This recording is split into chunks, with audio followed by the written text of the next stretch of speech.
All right, looks like we're recording. Welcome back again to Dr. T's Gee-Rhage. So I wanted to know from viewers and everything what they think about this little like caliper hold down bolt that they started putting in these things.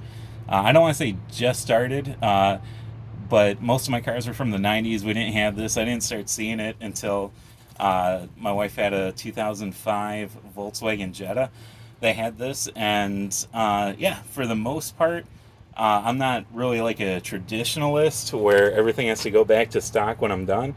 But I know some guys want everything to be completely stock, so they keep that there. I kind of keep it there because it's a nice way to kind of hold the rotor in while I'm working on stuff. So I like them, but if that thing was seized up in there and I couldn't get it out, and like the hole just kind of rounded out on me because it's got that little torque spit. The torque spit kind of rounded out on me. I just be like, screw it. I would just like drill through the head here, pop the rotor off, and then, just cut the the bolt that was sticking out. I would just cut that off. So, um, so like it's not a must-have for me. Uh, but I know some guys are like traditionalists where they want it exactly how it was originally engineered.